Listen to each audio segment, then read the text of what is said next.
Na aula passada, nós aprendemos uma medida de tendência central, que é a média aritmética, ou seja, a soma dos valores dividido pela quantidade de valores somados. E isso pode indicar alguma tendência dos dados estatísticos trabalhados. Hoje nós vamos aprender o que é a mediana, é uma outra medida de tendência central também utilizada. Então, vamos ver como é que é. Novamente, nós vamos utilizar essa pesquisa que vocês já estão familiarizados sobre os crimes de violência doméstica ocorridos no Distrito Federal nos anos de 2019 e 2020.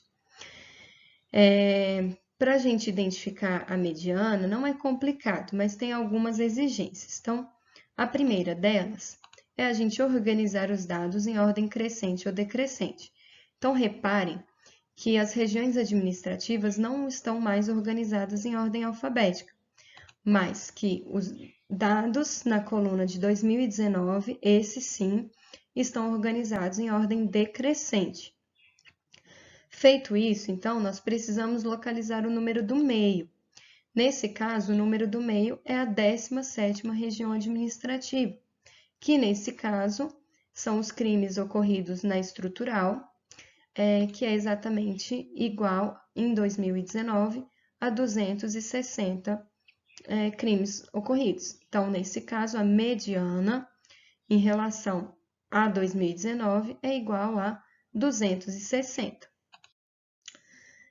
No ano de 2020, então, nós temos que reorganizar a tabela de forma que os dados em relação a 2020 estejam em ordem crescente ou decrescente. Então, eles foram mantidos em ordem decrescente, e aí, se vocês forem comparar com a tabela anterior, vocês vão observar que tem uma pequena variação.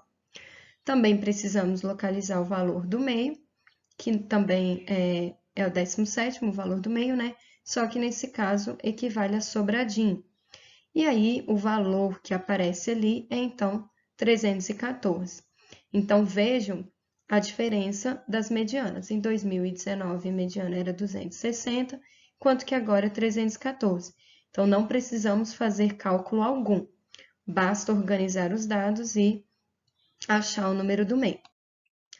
Mas aí vocês podem estar me perguntando, mas e por que mesmo? O que que indica a mediana? Primeiro, o que que a gente precisa observar?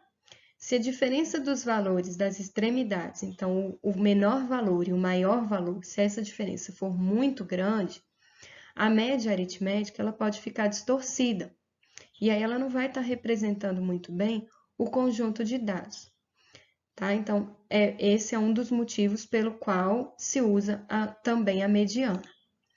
Outro motivo é que vocês podem observar que a mediana, ela não é abalada pelos valores extremos. Então, se o valor inferior for muito pequeno, ou o valor superior, né, o grande, for muito grande, muito alto, isso não vai interferir na mediana, ela só vai estar dando um parâmetro para a gente do valor central, tá?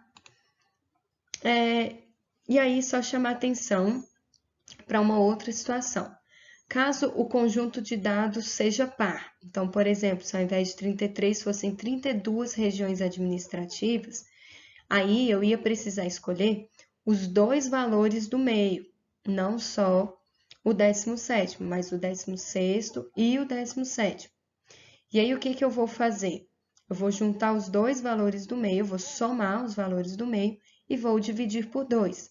Ou seja, eu vou fazer a média aritmética dos dois valores centrais. Tá entendido? Por hoje era isso, agora vocês podem exercitar no formulário e também no livro didático de vocês tem explicação sobre a mediana, nas páginas 208 a 209, vocês podem fazer o exercício número 19, tá bom? Até mais, galera!